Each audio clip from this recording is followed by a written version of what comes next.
Welcome, Star Wars fans. Here we talk about all things Star Wars with rumors, facts, news, and random shenanigans. Get ready and strap into your Millennium Falcon. This is the Force Choke Podcast.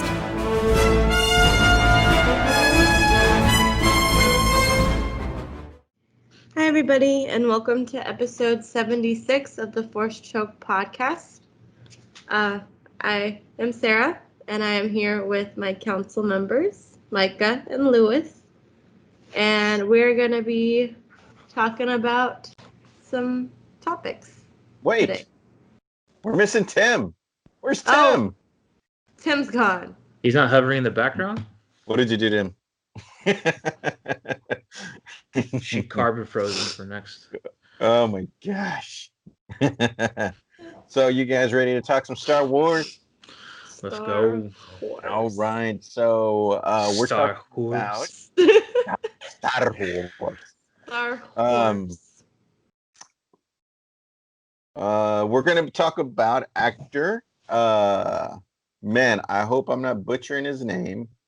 Rahul Kali continues to spark rumors that he's going to be in The Mandalorian season 2. He didn't spend very much time with his family recently, and he didn't go to the premiere event of his Netflix ongoing season of, I forgot what it's called. The Haunting of Bly Manor. Yes. Then he went on and posted on Twitter a picture of him holding a Coke, wearing a Lucasfilm shirt with Ezra Bridger on his computer screen in the background. So does that mean he's going to be playing Ezra Bridger in The Mandalorian season 2? And if he does, how do you folks feel about that? You want me to start, Sarah? I could start. I mean, okay. I've never seen The Haunting of Bly Manor. It's new, right? I'm not sure. I'm not sure if I've seen of it. Oh, okay. The first one, I heard it's good. I'm sorry. Go ahead. Okay. No, you're good. I'm not sure if I've seen him in anything else, but if he's enthusiastic to play Ezra, then why not hope for the best for him? There you go. Mike? Yeah. Unfortunately, that's a show I haven't gotten to watch yet. But I think I've mentioned it for previous cast announcements. Star Wars does a wonderful job at finding, just the right person for the role. And so it sounds like it's all speculation or official rumor. If he plays Ezra, I'm excited as hell because I think I mentioned it before. I don't know if it was necessarily received well because it's like you have these great stories that aren't mainstreamed. Let's try to incorporate them because this was a Disney-made one with Rebels. But I would be super excited to see Ezra live action. And it too is because I remember when we had Trent on the podcast a few times, it seemed to like his belief that David Filoni was kind of saying like what he created, his animated characters, possibly maybe won't see like live action. Like this is animated, this is live action. Let's not mix them or whatever. But then confirmation that we're going to see Ahsoka this season, and as we see Ezra, I'd be excited as hell. I'm 2 thumbs for me. 2 thumbs. Up. 2 thumbs? What? This makes it very much more convoluted on how many characters we're going to see that we are familiar with in The Mandalorian. Because you're saying Ahsoka, Ezra Bridger, at this time in the Star Wars universe. Who knows if what's the Chopper, the little droid, still alive? Because dude. A little sarcastic asshole. I love him. Hera Syndulla, who is the green Twi'lek in Rebels, is alive at this time as well, I believe. So, we might see, that whole little crew. Who knows? You know what I mean? In this series, So very interesting, very interesting. And we know that the Cassian Andor series is not filming yet, so apparently he's probably going to be in the Mandalorian as Ezra Bridger. I think it's going to be. I think that would be fun. You know what I mean? You know, to see a Jedi officially in that series. So a lot of stuff going on with the Mandalorian. Jedi. You know? Unofficial Jedi. He He's didn't an finish. unofficial. He didn't finish his training. Don't you give me that. I think he did. Yeah, I think he did. Did he? I think I he don't did. know. I'm pretty. Besides, I have to go back and watch Rebels, but I'm pretty sure he finished his training. But I'll have to go back and vet that. I'm not too sure. Well, maybe that's a Luke Skywalker's camp, whatever. Oh yeah, we talked a little bit about that last episode that Sarah, you missed. Apparently, it's an official rumor that Mark Hamill has already signed on with Lucasfilm to do some more Star Wars stuff. Cool. And if he has, where would he be doing this extra stuff? You know, is he gonna come out in the Mandalorian? You know, so yeah, you're absolutely right, Micah. Who knows? All right, so moving on, we're gonna talk about Cara Dune. You guys like her character, Gina Carano's character? Yes. So another official rumor is that she may be getting her own Disney Plus series. So are you considering this trash, or are you considering this a treasure? Micah, you go first. I really like their character. It seems like there could be a potential real rich backstory. If they have another Star Wars show, yeah, like hell yeah, I'm gonna watch it.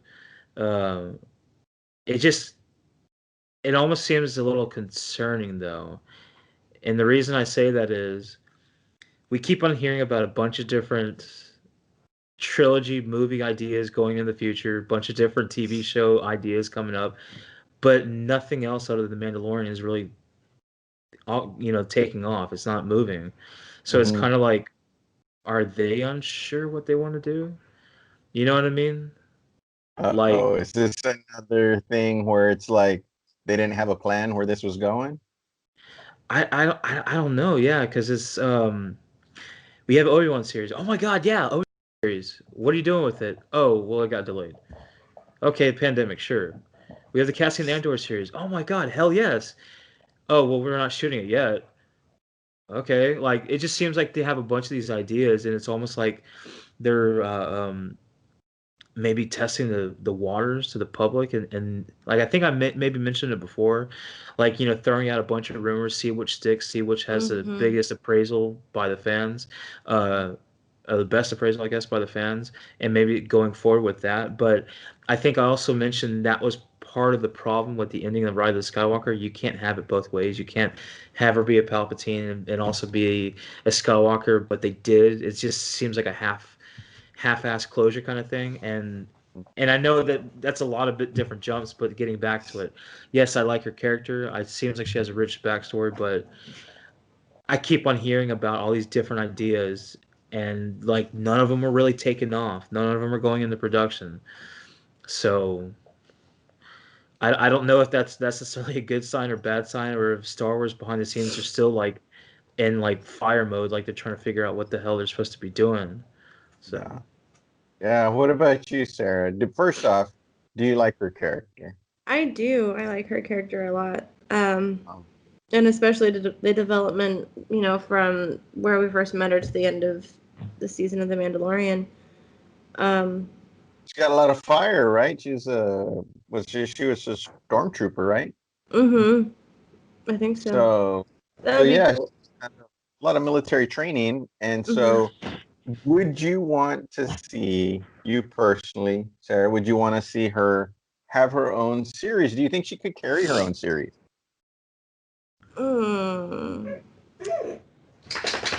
I think possibly. I don't know for how long, but I think maybe like a short Yeah, mini No, like a mini series. for her. I think that'd be great.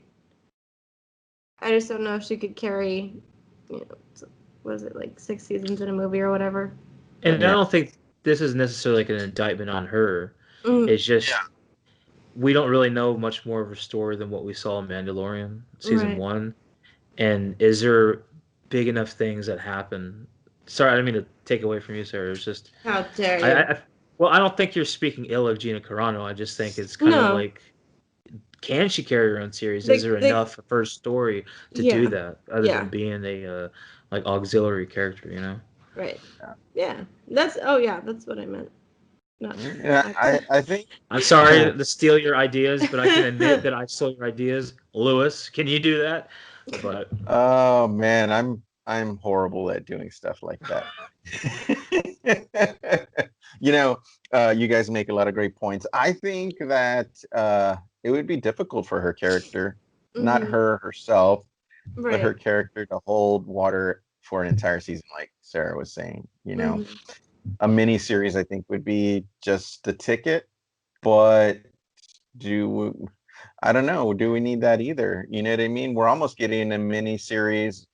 If you just take the episodes that she was in and just watch those over the next however many seasons we get of The Mandalorian, wouldn't that be like her own little mini series? You know what I mean? It's kind of like, Mm, do do we really need that? So there's a lot of things to think about. I think that Disney needs to think about. Do we need a backstory? We could use a backstory. You know what I mean? hmm Could they do that in The Mandalorian? Sure. Would that take away from The Mandalorian? Yeah. But let's see It could let's be see a what they filler do with it. episode. Mm-hmm. Absolutely.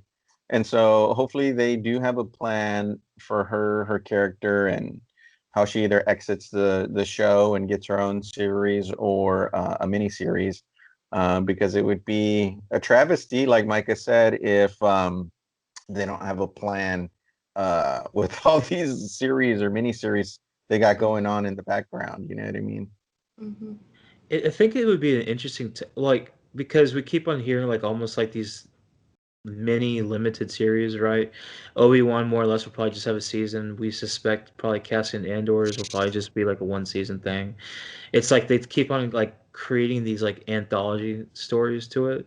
It's like maybe this is, and I know maybe we're talking about this later. It seems like Disney's possibly restructuring the notion of how they're creating their movies and to how it's going to be distributed. Maybe Mm-hmm. this is a perfect opportunity. Like, can she carry a series if, say 6 episodes, 8 episodes, 30, 45, 60-minute episodes? What if her story isn't big enough that you need a full series? What if this is a perfect time to implement like a Star Wars anthology movie Yeah. designated for Disney Plus?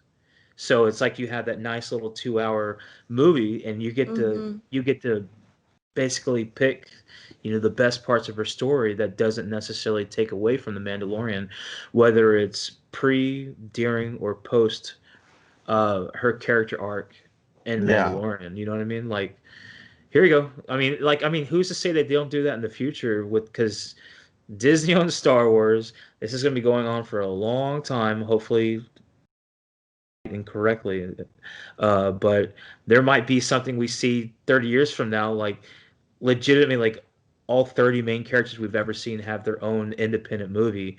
And of Yeah. course they'll still have the trilogies and the main story where they're all like arc where they're all coming together and everything, but like each of them, like, oh, you like this character, they have their own movie, check it out here, kind of thing. Yeah. Yeah. I don't know, just I'm wondering if Kathleen Kennedy and everybody else involved kind of now wish they would have waited on the Han Solo movie and put it on Disney Plus as a miniseries. Maybe you're right, Micah. Maybe this is the new wave of their anthology series coming out. Instead of putting them out as movies in the theater, they've kind of switched gears, and they're gonna be putting them on Disney Plus instead, which makes it better for us because we get more we'll be getting some more content, right? In a movie, you get even if it's a trilogy, you get what, 9 hours? You know what I mean? Maybe, usually about 8 hours, 6.5 to 8 hours, depending on how long each movie is. In a mini series or a some kind of series like that, you can get 12 to 15 hours. You know what I mean? And Yeah. then if it's a season long thing, depending on how many seasons you get, and this thing can run like 16 hours. You know what I mean? So the stories can be a little bit more in depth and detailed. So, let's see what they do moving forward. So another one big official rumor that I've heard, I know you guys have not, you kind of like were scrunching your noses when I was kind of reading this to you before we begun here. Official rumor that Baby Yoda / the child, and really of Yoda's race or even a Mogwai, he actually may be a changeling. And if that's so, Din Djarin may never find the child's people and take him to them. I don't know where this rumor came from. I was just scouring the internet for stuff to talk about, and lo and behold, I stumbled over this, that Baby Yoda / the child may be a changeling and not even from Yoda's species. What do you guys think about this? I'm not Sarah buying it. hates I'm not it. buying it. I hate it. Yes. She's Just stomping her because foot down. I stomped it down. Okay, so he. Okay. So, how old is he? Like guesstimated to be? Isn't he like 50. 50? 50? Before Okay. you keep going, you kind of had a Joe Pesci thing going there. Okay. Okay. I'm just trying to Okay. formulate where it sounds. Whatever, guys. Where it makes sense. Whatever. I'm sorry, go, Sarah. Okay, so he's 50, right? But technically he's still young, like he's still a baby. Don't you think he would have like changed by now? Eh, like what? Okay, wouldn't he have like a moment of Bliss. changing into something else, trying to either like escape what's going on, if he's aware of what's going on, like he's being hunted, why not change into something else? Number I'm one. wondering and I'm going to answer that real quick, Sarah. Yeah. What if he has been force trained and he was trained to change into the species because everybody knows how dangerous in the force they actually are? But he's still being hunted though. Okay. To at least like elude capture, why not change into something else for a little bit till they're like like a Wookiee or something. or yeah. So either that or wouldn't he have like relaxed and changed into something else? Like how hard is it to maintain one form for a while? I don't know. We know very little about the changeling species, right?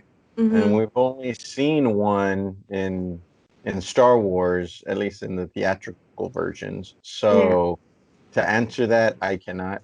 Yeah. Yeah. But I'm You not bring up a buying. good point. Why not change to something else, right? Yeah. Micah. Like Yeah, a Jawa. it's horse shit. I don't believe it at all. It Micah doesn't. got right to the point. Yes.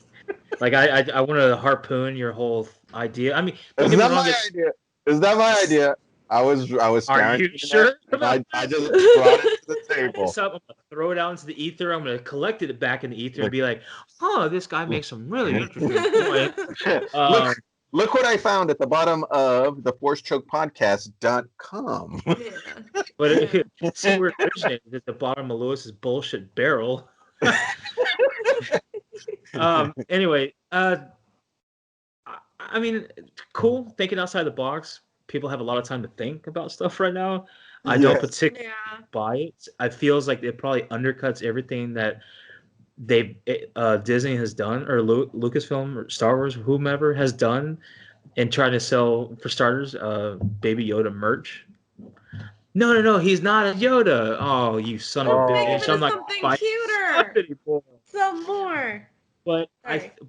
and one thing I had saw in regards to Baby Yoda that I think brings up a more interesting question is not, is he a different species, a changeling, but is he potentially, I guess, hello, is he possibly more dark side?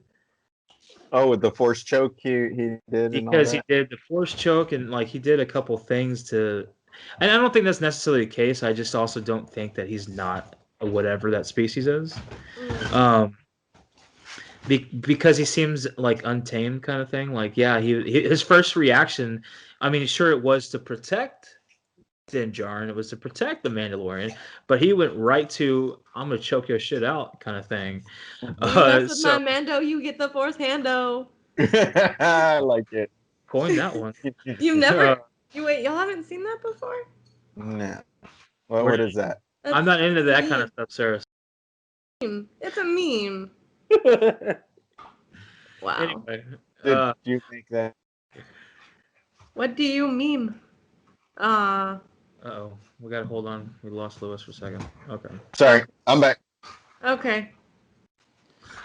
But anyhow, cool theory crafting, but I don't buy that. Very good. Very So good. Just Sarah hates it. no, just And Micah I hate yes. just Right. go.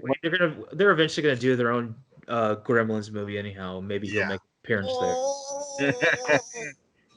Yeah, when I first saw this, I was like, "This is garbage." You know what I mean? But I wanted to bring it to the table, see what you guys thought. That's This exactly is crap. what- Let's do it my This French is thing. garbage. Stupid. Leave him alone.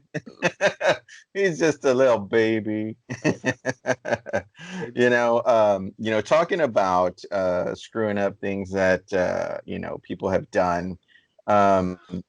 Supposedly, The hell of a transition. yes, Disney supposedly is hiding the Lucas cut of the Rise of Skywalker. Would you guys want to see that? Or just leave it as it is? I want to see that one. If it were a thing, yes. Supposedly, if it were a thing. Is it a thing? Supposedly, Sarah, there is a George Lucas cut of the Rise of Skywalker out there. Oh my God, George Lucas! Yes, but Disney will not let anybody see it. I feel like they'd make more money off of that. I mean, right? It's interesting because then, let's say they did let people watch it. Would it be revert to Legends, or would now that be the canon?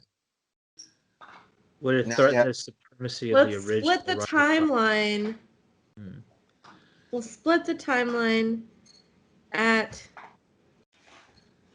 I don't know, like right beforehand, and just see what happens. Okay. I'm glad you brought that up, because that's one of the things that I think we talked a little bit about that last episode, is that Mark Hamill signed on for some Star Wars stuff, possibly some movies, right? And if so, where in the timeline would he fall if Daisy Ridley's not coming back? Yeah. He's a Force ghost.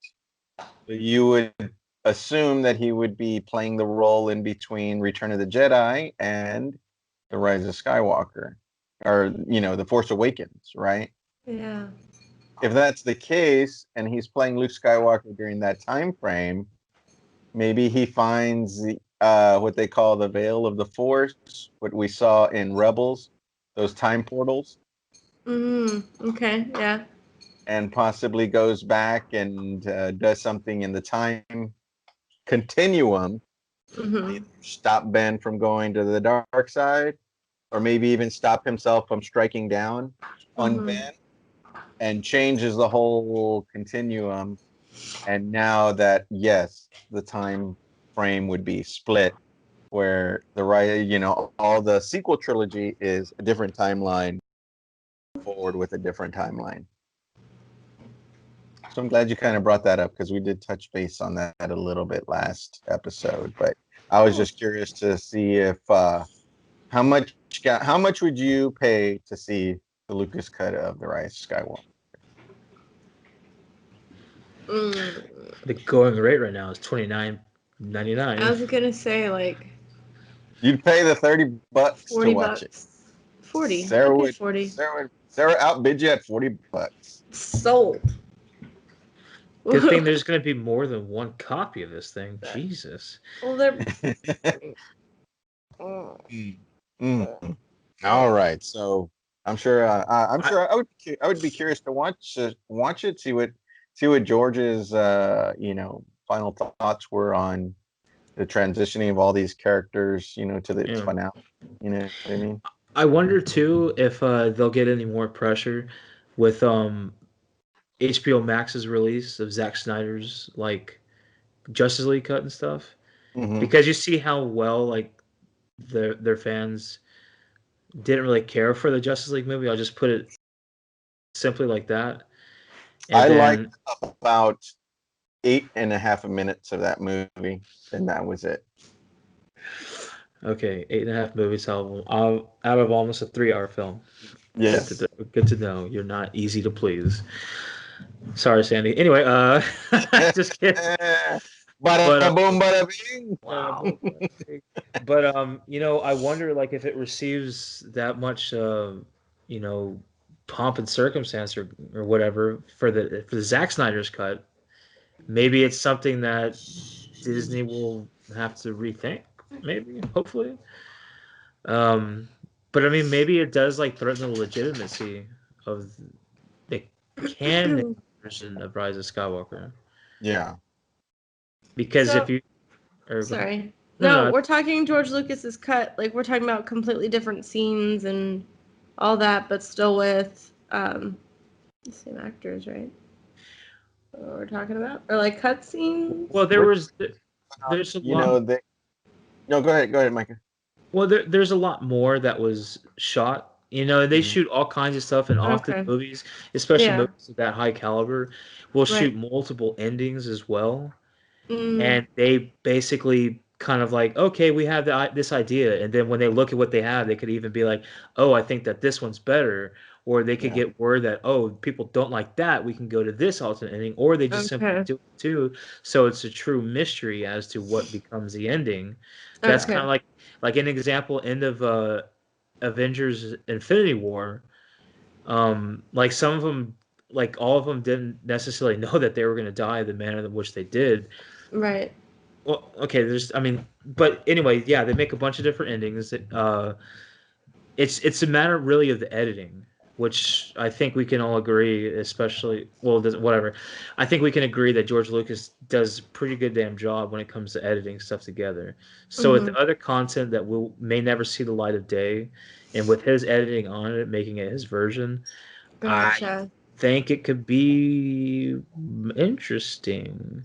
Because I think once upon a time we had saw those little breakdowns online of the original version and even of George Lucas's version. I think Tim even brought that to us. And then obviously what we got. And then I was like, and then when you read it, it's like, oh, why didn't y'all do that? So so apparently, Sarah, The Rise of Skywalker, from what I've heard, could have been a almost 8-hour movie. Oh, there were that many cuts. Wow. And so, like Micah said, that's not even including some of the deleted scenes, the different endings. You know what I mean? That's just saying it could have been about 8 hours, but start to finish.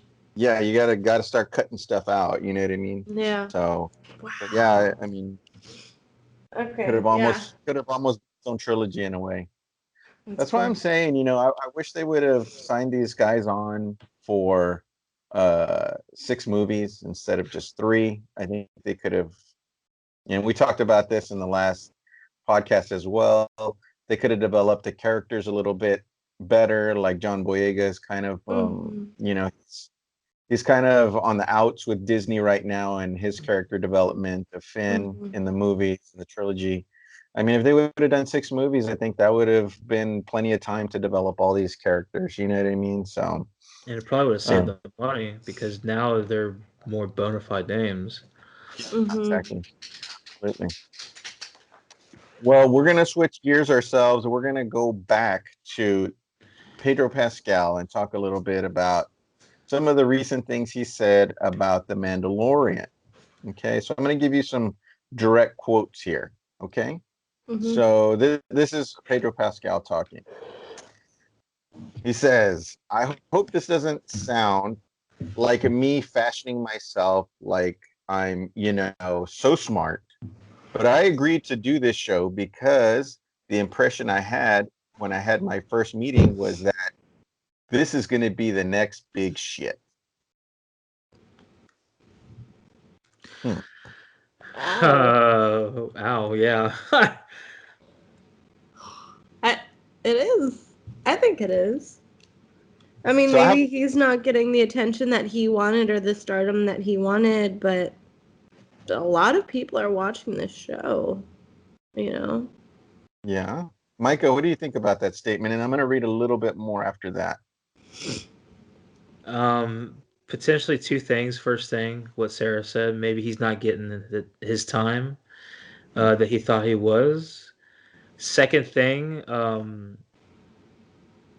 I guess this is failing to meet his expectations because I think right now, if anything, the Mandalorian is the life preserver to the boat that is Star Wars. Like, it seems like this show is holding it afloat. And if you don't think that it's doing well and it's being received well by all fans, is that an indictment of what we're going to see in this season? Like, I don't. Oh, yeah. I mean, maybe this is through his, you know, rose-colored glassed eyes, whatever. Like, because maybe there is a significant portion of the season that he's not in it, and it's like, how do you have a Mandalorian show without the Mandalorian? I don't know. With that attitude. Yeah. Mm-hmm. He's about to get thrown into the fucking Sarlacc pit, son. Oh, go ahead. Let me continue then, right? So when you're dealing with a franchise as big as Star Wars, right, and now the Mandalorian is kind of the I guess the driving thing right now, right? That Disney has, and during this conversation, they brought to Pedro Pascal attention that he's now the face of Star Wars at this time because Mandalorian is so big. He laughed off that notion, joking that you barely see his face, you know, during the Mandalorian. And when he laughed that off, his quote was, "Can we just cut the shit and talk about the child?" Interesting. Oh. Yeah. What do you guys think? That's the second quote. I mean, he does. Can we just cut the He shit has a and talk about the point. child? He has a point though about not seeing his face, but I mean, when he signed on, the whole thing is that Mandalorians don't take off their helmet. So, duh. Maybe he'd feel better if he got to take off his chest plate at least. You can't see this, but you can see all of this.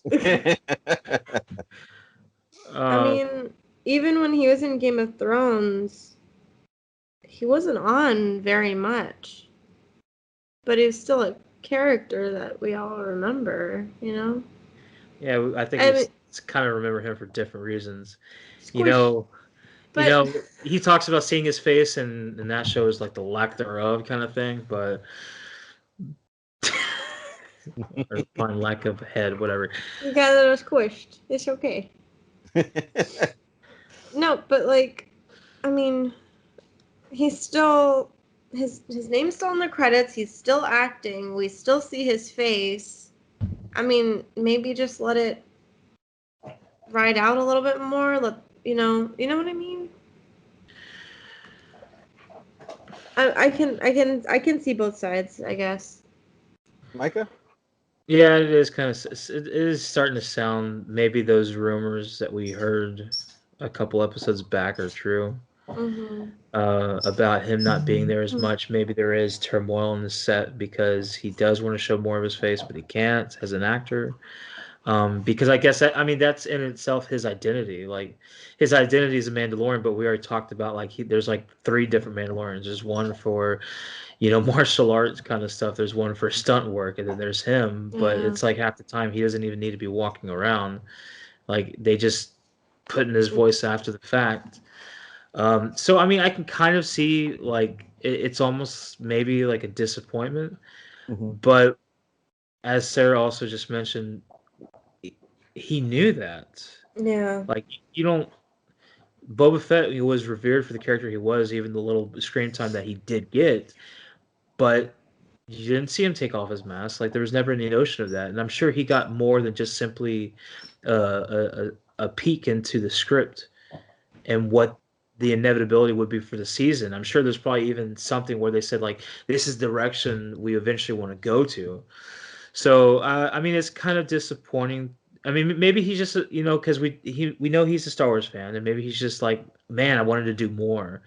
But he almost kind of sounds like scorned. He's like, Mm-hmm. God damn it, I wanted to do more. I'm here for something. Let me do it, kind of thing.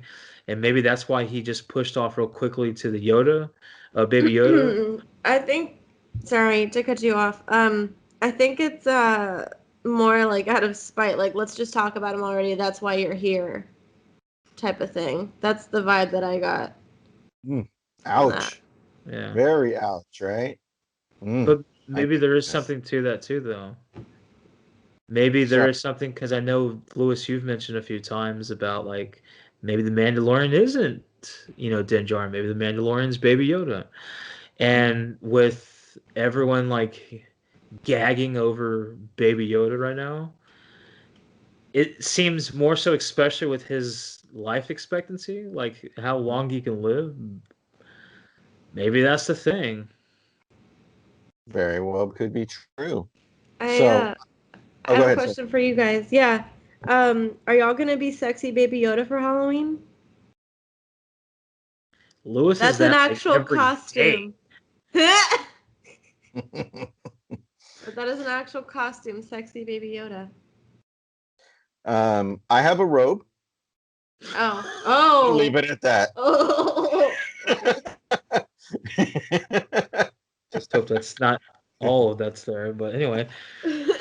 So I have one more quote on this topic, and it comes from Jon Favreau. Okay. This was Jon Favreau talking to Variety magazine. He was talking about Pedro Pascal's understanding of the relationship between the characters, and it helped influence the direction they went. Jon Favreau's quote was, "He's tracking the arc of that relationship. His insight has made us rethink moments over the course of the show." So is that positive or is that ominous? That sounds very calculating. I have no idea. Oh, Micah's shaking his head. Oh, shit. He will be gone at the end of the season. Watch. Oh, shit. I don't know. You could take it so many ways. This is so political, right? The way that a lot of this is being voiced. Yeah. Yeah, and I think, well, I don't know. It's I would just say as a Star Wars fan, it's kind of disappointing. It almost feels like it's detracting from the series itself. Because whether that was a creative direction or the whole intention of changing his storyline or moving it away from something else it might have been, to see these comments come back, come out, it seems like he's not entirely happy. Are they taking steps to meander around his role as the central focus. It's kind of disappointing. It's not disappointing. It's it's discouraging. Maybe I don't know exactly the word, but just hearing these things come out, it's like it. This is supposed to be the good thing right now about Star Wars, and then you hear Yeah. sounds like there's pitchforks, behind the cameras. Yeah. You Fishforks? do this or we'll kill you. Pitchforks, like Oh, stab. okay. Okay. Sorry. Yes. I mean, because you don't want to hear that, Of course. No. You want to hear everything's like happy. And... Because I mean, we talked about like that was one of like almost the fundamental reasons why we thought Pedro Pascal was gonna be so great, is just seeing his just how much he loved Star Wars and how energetic he was just to speak about like when they brought him in, like, you want me to be the droid kind of thing, like you want me, and he ended up getting this central character, and Yeah. maybe that kind of didn't live up to his expectations, being that he's not going to show his face. He's not going to do a lot of the stunt work. I Yeah. get that, but it just I don't want to hear this stuff. I want to stay in my echo chamber, just be happy and think happy, happy thoughts, and get season 2, 3, 4, 5, 6 of Mandalorian like right now. Well, unfortunately, Micah, you're a council member on a Star Wars podcast, so we're going to talk about it the same way I have to talk about trailers when they come out, and I hate watching trailers because I want to go in fresh. Yes, we're both crying in our Fruit Loops or whatever you want to say, right? Wheaties or, I don't know, Cheerios. Lucky Charms. Lucky Charms. There you go. Is that cereal? Yeah. Cereal? Okay. Cereal. Or there's a tear in my beer, however you want to go. Oh, that's disgusting. All right. That's well, disgusting. guys, those are all the topics I have today. But we do have a pop quiz. We got 3 minutes left. No. We're going to do a pop quiz. It's going to be really simple. It's going to be an A or a B to choose from. And there's only 5 questions. And Lewis was still managed, maybe on the last question. The answer actually was neither of those. Bastard. You It was a never hidden can answer tell. C. Yes, you should have brought your A game. Right. Question 1. Who wants to answer first? Sarah. No. Okay. Sarah will answer first. It's probably the easiest question. I hope so. He's now picking the easiest I know. No. The hardest one now. No. I need you to answer because my screen went dead. There we go. What happened first? Oh, God. Star Wars debuts in theaters or the Atari 2600 debuts?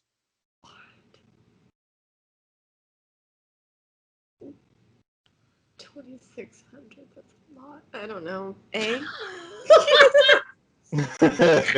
2600, beautiful mind, thumbs up. Factoring in the negative variability. Michael, what's your answer? A or B? Star Wars debut What did you guess? or the I Atari picked 20? A. I'm the- regretting it now. Yes, I'll take B. Oh, wow. Thanks. All right. Star Wars debuts in theaters on May 25th, 1977. The Atari 2600 debuts in September 11th, 1977. So the answer was A. Star Wars debut. All right. Who wants to answer this next one? Like, First. I guess we'll just like take turns. yeah. Oh my gosh. Micah. So what happened first? Ewan McGregor was born, or the Boston Patriots become the New England Patriots? Ewan McGregor was born. I don't know anything about sports. I guess Ewan McGregor was born. All right. Ewan McGregor was born March 31st, 1971. The Boston Patriots became the New England Patriots March 25th, 1970. Oh, that's like a week. A week, yes. So, all right. Sarah's winning 1-0. All right. Sarah, What happened first? Star Wars Episode 1, The Phantom Menace debuts, or Stephen King is hit by a car while he was jogging? That's awful. For Stephen King, I'm sure that's actually a mild, moderate day in the world of pain.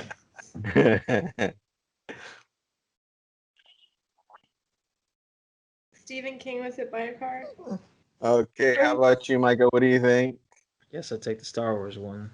All right, Star Wars Episode 1, The Phantom Menace debuts May 19th, 1999. Stephen King is hit by a car while jogging on June 19th, 1999. All right, so it's one to one. I'm too tired for this. All right, Micah, what happened first? The Force Awakens debuts, or Holly Holmes defeats UFC champ Ronda Rousey? So stupid, dude. Oh, I think it was the Ronda Rousey one. Well, it's my turn, so We're both gonna have to answer. fine. Shit. I'll go with the Ronda Rousey one too. Okay, y'all are both going Ronda Rousey? Yeah. All right. I thought you were gonna be like, you're both correct.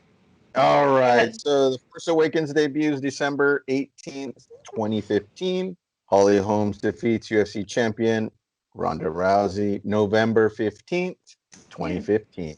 All right. So what is it, 2-2? All right. Yeah. Who's next?